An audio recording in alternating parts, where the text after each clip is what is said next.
حسبي ربي جل الله ما في قلبي غير الله نور محمد صلى الله لا إله إلا الله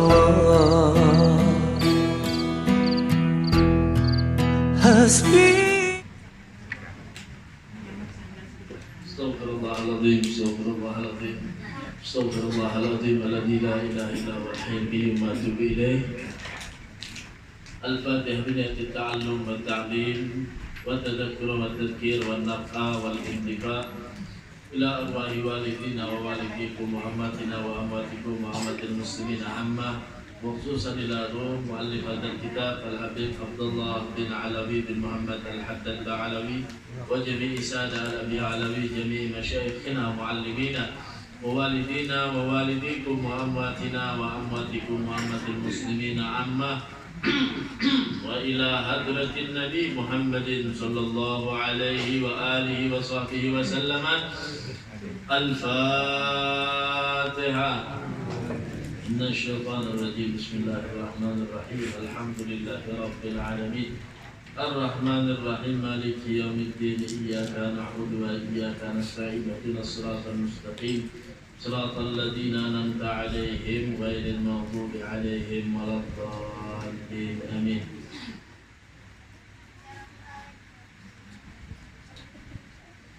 Bismillah, alhamdulillah, wassalatu wassalamu ala rasulillah Sayyidina wa maulana Muhammadin ibni Abdillah wa ala alihi wa sahbihi wa man walah wa la hawla wa la quwata illa billah. Alhamdulillah, kita panjatkan puji syukur kehadirat Allah Subhanahu wa taala. Pada kesempatan kali ini masih kita diberikan umur yang panjang oleh Allah, sehat walafiat, alhamdulillah. Sehingga kita bisa melaksanakan rutinitas seperti biasanya di siang Sabtu kali ini, alhamdulillah. Mudah-mudahan ini menjadikan satu hikmah bagi kita di dalam kehidupan kita, wabil khusus ketika sudah kita berada di bulan Sya'ban kali ini. Mudah-mudahan saat ini juga amal ibadah kita disetorkan kepada Allah Subhanahu wa taala, sedangkan kita dalam keadaan majelis, sedang dalam keadaan kebaikan. Kenapa? Karena kata Rasul sallallahu alaihi wasallam, sesungguhnya amal ibadah seorang hamba dalam satu tahun itu dihantarkan kepada Allah ketika bulan Sya'ban. Nah, jadi kata Rasul sallallahu alaihi wasallam, maka aku gemar untuk melakukan segala amal ibadah, khususnya berpuasa di bulan Sya'ban. Kenapa? Karena ingin ketika dihantarkan amal ibadah selama satu tahun itu benar-benar dalam keadaan kebaikan. Jangan sampai ibadah kita yang sudah setahun ternyata pas disetorkan kita dalam keadaan lupa sama Allah atau bahkan bermaksiat kepada Allah. Jadi ini nikmat, hadirin wal hadirat. Ya, di antara bulan Sya'ban nikmat itu dikasih oleh Allah Subhanahu wa taala, masih kita diizinkan oleh Allah untuk bisa duduk di majelis. Ya, enggak repot seperti orang direpotkan dengan dunianya, orang yang direpotkan dengan kerjaannya, orang yang direpotkan dengan kesibukan dengan nafsu syahwatnya. Namun kita dipilih oleh Allah Subhanahu wa taala di antara bulan Sya'ban ini masih kita bisa duduk ya di majelis, dan mudah-mudahan ini semua menjadi tanda kita menjadi hamba pilihan Allah, menjadi umat Rasul sallallahu alaihi wasallam yang selalu mau menggaungkan daripada sunnah dan ajaran baginda Nabi Muhammad sallallahu alaihi wasallam. Nah, kata Nabi Muhammad SAW, yang sering lupa di setahunan lena. Paling banyak lupa umat Nabi Muhammad itu jadi bulan Sya'ban. Orang yang paling ingat kepada Allah dalam setahunan itu bulan Rajab lawan bulan Ramadan. Jadi kata Nabi, banyak yang lupa di antara keistimewaan bulan Rajab dan bulan Ramadan itu di tengah-tengahnya ada bulan yang luar biasa, yaitu bulan Sya'ban. Jadi dinamakan Sya'ban kenapa? Karena di bulan Sya'ban ini sangat banyak rahasia besar yang Allah Subhanahu wa taala berikan kepada hambanya yang taat kepada Allah Subhanahu wa taala. Bahkan dikatakan, diriwayatkan Rasulullah itu puasa sunnahnya paling banyak itu ada di bulan Sya'ban daripada bulan-bulan yang lain. Nah, karena apa? Banyak orang yang lupa di bulan Sya'ban ini. Kadang ingatnya apa? Bulan Ramadannya aja. Yang disiapkan mukenanya, disiapkan sajadahnya, disiapkan ini lebaran ada jangan duitnya. Bulan Sya'ban bersedia apa? Cari warung nang mana kau berjualan kesan bulan Ramadan. Di mana anak berjualan es lah zaman dia. Rami mana bulan Ramadan ini berjual es. Di manalah anak berjualan kurma adakannya supaya pas bulan Ramadan nyaman kulihin duit kau bahari raya. Ini bulan Sya'ban ya. Kalaupun orang-orang para alim ulama orang saleh ini bulan Sya'ban ini saatnya mereka untuk apa? Mengencangkan tali sabuk daripada sarungnya. Artinya apa? Supaya giat untuk beribadah. Udah. Sebelumnya Sya'ban itu khusus dunia. Sya'ban menuju ke Ramadan, yuk siap-siap untuk beribadah kepada Allah Subhanahu wa taala. Itu gawian orang soleh, gawian orang yang dicintai oleh Allah Subhanahu wa taala. Mudah-mudahan kita kalau mengamalkan bulan Sya'ban ini apa kita amalkan. Yang mana kita senang diamalkan, apalagi di bulan Sya'ban ini Bu, amalan yang paling afdal adalah membaca sholawat.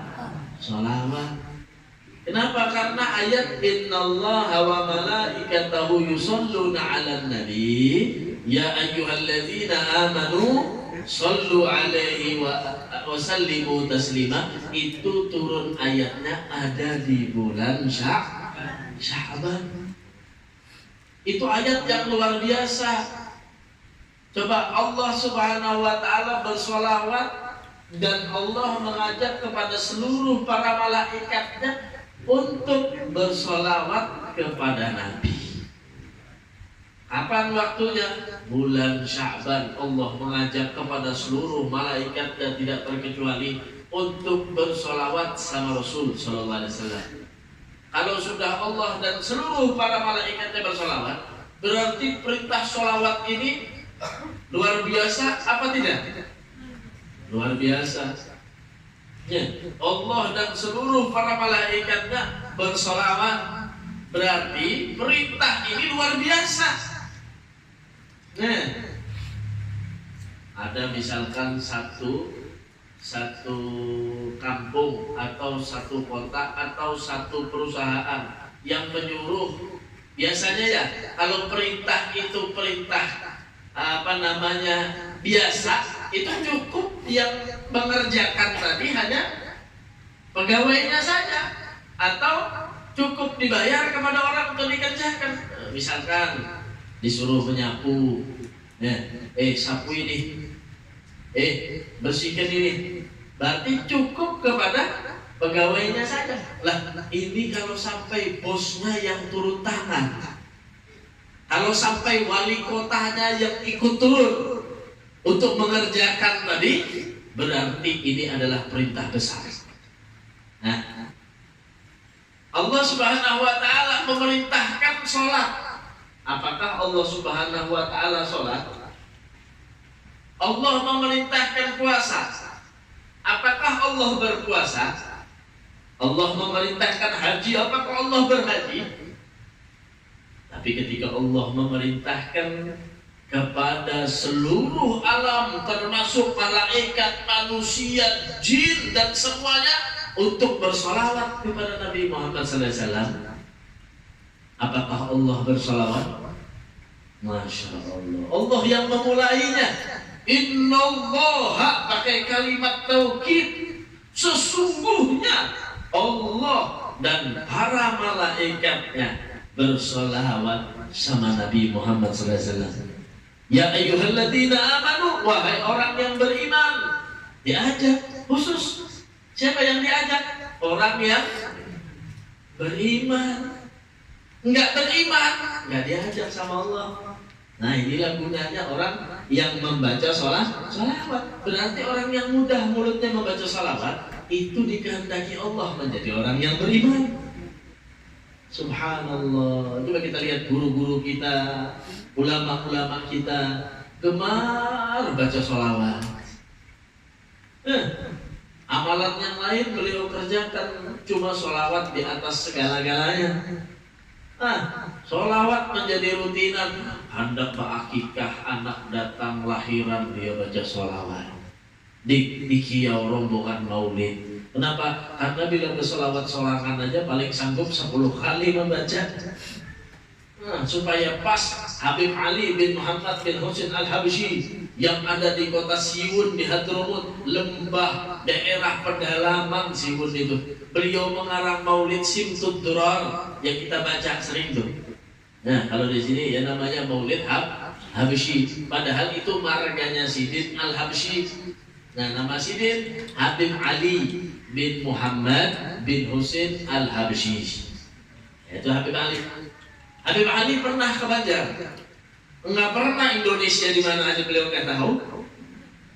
Beliau di Hadramut, diamat di satu desa namanya Siwun. Nah, Habib Ali bin Muhammad bin Husain al-Habsyi. Cuma maulidnya dibaca ke seluruh dunia. Sampai ke Eropa, ke Afrika, sampai ke Indonesia. Masuk dia ke ujung-ujung Indonesia, ke daerah Sampit, Kalteng, Manado yang dibaca maulid Habsyi. Luar biasa. Kenapa? Karena mereka merasakan sir hebatnya daripada sholawat kepada baginda Nabi Muhammad sallallahu alaihi wa ala alihi wasallam. Baca sholawat, berkawinan, bahadroh, baca sholawat. 7 bulanan ibu-ibu kadang ya, hamil 7 bulan, bermandi-mandi bibaija. Napa nang dibaca? Baca burdah. Burdah itu apa isinya? Sholawat. Subhanallah. Ibah itu pulang mengadakan apa lagi? Bahaulan. Witan mahaul bibeh. Kada cukup dengan membaca Yasin saja, dibantu juga lawan sholawat. Luar biasa. Mudah-mudahan kawan harus mengamalkannya lah. Nah, ini hantaran cinta kita kepada baginda Nabi Muhammad. Apa ujar Nabi? Ujar Nabi, nang paling dekat kena lawan aku ada di akhirat adalah orang yang paling banyak bersolawat kepada Nabi. Kena nang paling parah lawan Nabi, artinya nang parah lawan Nabi itu apa ya? Nang paling selamat kena di akhirat. Sekarang kada tahu lagi kita selamatkah kada, husnul khotimah atau su'ul khotimah aja belum tahu lagi. Belum tahu lagi husnul khotimah atau su'ul khotimah, belum tahu. Mudah-mudahan husnul khotimah seberatakan. Karena pulang kita masuk ke alam kubur, lainnya kayak ini lagi. Masuk lagi setelah alam kubur, alam barzakh, lain lagi ceritanya. Belum lagi nanti di mizan ditanyain mana amal baik, mana amal buruknya. Belum lagi nanti jalan di titian siratal mustaqim, yang para ulama mengibaratkan titian siratal mustaqim itu bagai satu helai rambut dibelah 7. Cuma itu bagi orang-orang yang amalnya sedikit. Bagi orang-orang yang tidak ada ta'alluq hatinya dengan Rasul sallallahu alaihi wasallam. Kalau dia menjadi orang yang punya ta'alluq hidupnya sama Rasul, mengikuti sunnah Rasul, mencintai Rasulullah, mencintai ahlu bait Rasulullah sallallahu alaihi wasallam, maka dikatakan orang tersebut akan lewat siratal mustaqim seperti kilat yang menyambar. Subhanallah. Jangan boleh berjalan ke sana berataan, tunggu gilirannya masing-masing. Nah, dapat gilirannya masing-masing gitu. Jadi bertiket masing-masing, tiket kubur sudah ada, tiket barzakh sudah ada, tiket Shiratal Mustaqim sudah ada, tiket mizannya sudah ada. Nah, terakhir kan tiketnya kemana lagi? Surga kan neraka. Lihat di tiketnya masing-masing. Nah, maka mudah-mudahan nih bulan Sya'ban banyaki sholawat sama Rasul sallallahu alaihi wasallam. Kenapa? Karena sholat kita, ibadah kita, amalan kita itu bukan satu tujuan yang bisa menyelamatkan kita. Belum tentu itu bisa menjadi jaminan kita selamat daripada nerakanya Allah Subhanahu wa taala. Jaminan kita selamat adalah kecintaan kepada baginda Nabi Muhammad. Banyaki sholawat sama Rasul sallallahu alaihi wasallam. Kenapa? Nabi itu shahibus syafa'atil uzma indallah. Nabi itu yang memiliki syafaat terbesar yang akan diberikan kepada hambanya Allah, khususnya umat Nabi Muhammad sallallahu alaihi wasallam. Jadi kita bilanya sudah di padang mahsyar itu, percaya semua manusia jin itu dikumpulkan. Nah, di situ karena wayahnya pembagian. Ini si fulan bin fulan masuk ke sini, golongannya ini, kumpulannya ini, itu saatnya berbagi kita di situ. Nah, dan tidak ada lagi yang selamat kecuali yang di bawah golongan baginda Nabi Muhammad. Nah, Rasulullah pada saat itu punya tugas khusus dari Allah. Cuma Rasulullah yang punya tugas khusus. Sedangkan Nabi yang lain dan siapapun duduk pada posisinya masing-masing. Ada ulama ini punya bendera di sini. Ada Nabi ini punya bendera di sebelah sini. Ada Nabi dan ulama ini punya bendera di sebelah sini. Nah, yang memasukkan orang-orang seperti kita ke dalam bendera ini adalah baginda Nabi Muhammad SAW. Oh, ini kenapa mukanya bina bercahaya? Banyak baca sholawat. Kenapa ini mukanya bina kusam? Kebanyakan bedangdutan. Oh, kenapa nih ciri-ciri umat Nabi nanti? Walaupun dia jauh posisinya dari Rasul, cuma wajahnya bercahaya. Nah, itu ciri-ciri umat Nabi nanti. Jauh orangnya, cuma kelihatan cahayanya. Dilihat sama Rasulullah, oh ini orang ahli sedekah. Ini golongannya di sini masuknya. Oh, ini golongan orang yang selalu memelihara wudhu. Bila batal berwudhu, kada pernah meninggalkan sholat. Ini golongannya. Oh, ini orang-orang yang selalu duduk di majelis ta'lim. Ini yang selalu hobinya mendengarkan kebaikan, mengerjakan kebaikan. Ini kumpulannya di sini. Itu yang membaginya semua adalah baginda Nabi Muhammad sallallahu alaihi wasallam. Ya. Jadi jangan lagi malas-malas di bulan Sya'ban nih, manfaatkan banyaki bersolawat lawan Nabi. Barang aja sholawat tuh kayak apa? Kita mana deh nang baik deh. Sholawat tuh nang baik nang dibaca. Lain nang dipajang. Gara-gara lu kan sholawat. Jangan di rumah dipajang. Sekulilingan sholawat aja. Cuma kada bisa dibaca. Nah, yang baik itu adalah sholawat yang mana? Walaupun Allahumma salli ala Muhammad wa ala ali Muhammad cuma dibaca bunyi tasampuk tasbih itu tok tok tok, nah itu nang baik. Atau pakai tasbih digital sekarangnya, nah cuma dibaca, nah gitu nang baik. Nah, sholawat kepada Nabi Muhammad SAW yang baik adalah yang dibaca. Nah, istiqomah membaca daripada sholawat sama Nabi Muhammad SAW. Orang soleh itu gak ada yang jauh daripada sholawat sama Nabi, gak ada. Kalau dia jauh sholawat sama Nabi itu belum soleh namanya. Orang soleh itu makin gurih, makin dekat, makin dekat, makin dekat. Dia makin banyak sholawat sama Nabi Muhammad SAW. Gak ada lagi yang ingin diucapkannya kecuali memperbanyak sholawat sama Nabi Muhammad SAW. Nah, jadi itu di bulan Sya'ban ini, ya kita terangkan dari awal ini karena kita sekarang alhamdulillah berada di bulan Sya'ban. Dan juga kemarin berapa kali pengajian libur ya? 2 atau 3 kali. Masya Allah. Sabar ya, Masya Allah ya. Semangat tetap ya. Mudah-mudahan biar dapat amal ibadah yang terbaik dari Allah SWT. Mudah-mudahan majelis ini menjadi majelis yang baik, yang besar, yang diridhoi oleh Allah Subhanahu wa taala. Karena keikhlasan hati kita semuanya. Amin ya rabbal amin ya rabbal alamin. Alhamdulillah Allah menghendaki kembali kita bisa menjalankan rutinitas seperti biasanya. 3 kali libur pas masuk bulan Sya'ban, alhamdulillah. Jadi terasahi majelis pernah juga ada di bulan Rajab dan masuk juga ada di bulan Sya'ban, alhamdulillah. Jadi yang mengatur itu Allah Subhanahu wa taala semuanya.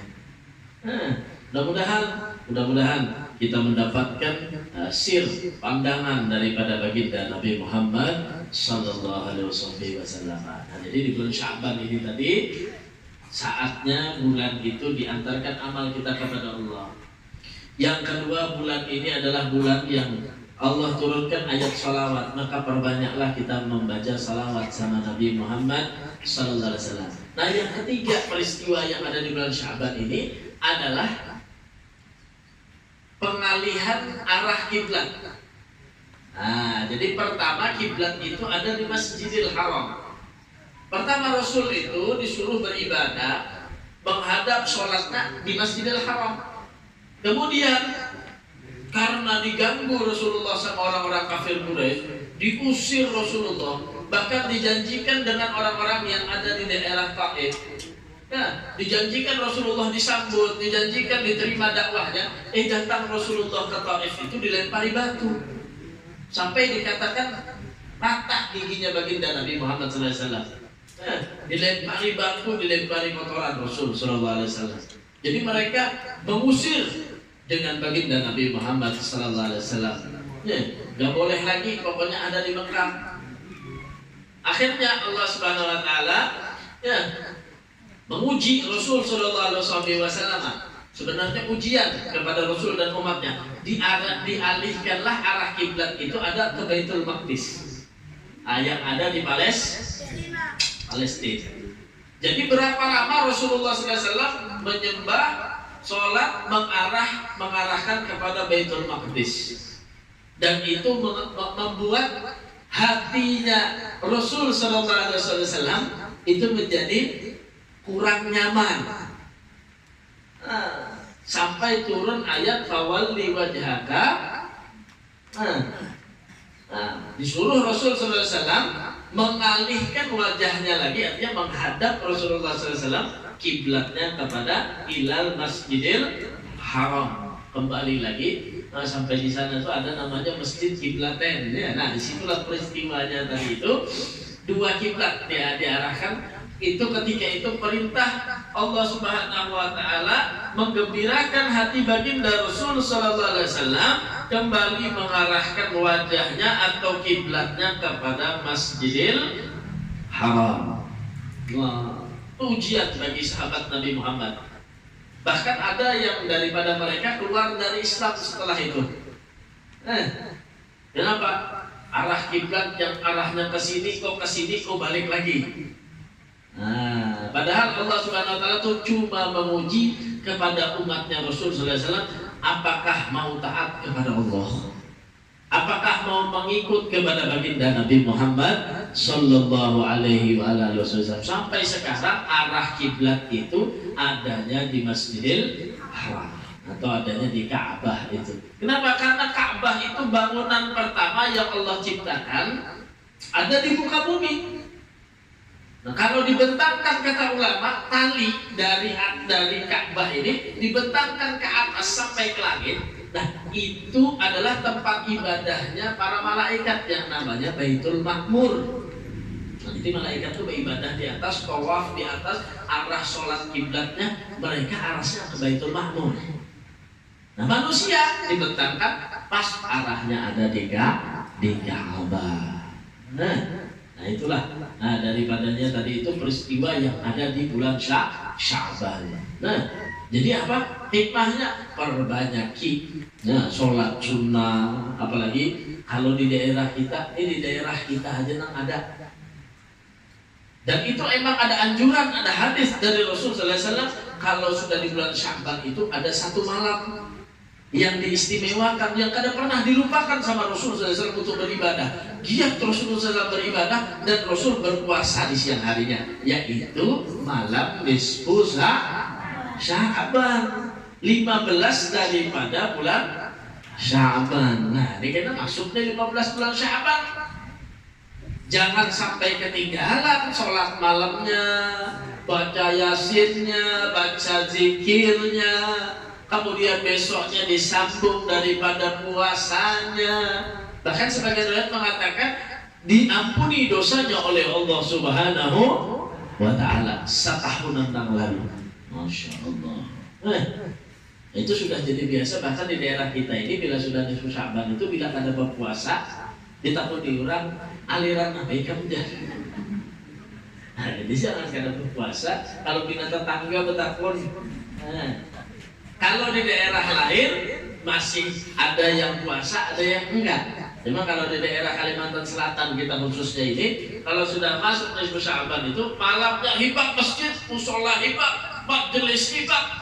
Apa sama-sama beribadah kepada Allah, baca yasin 3 kali. Lalu kepanasan orang di sebelah tadi, rasanya enggak. Ada dah melihat orang baca yasin 3 kali ini. Di sini aja ada ajaran apa pulang ini. Nah, itu tadi.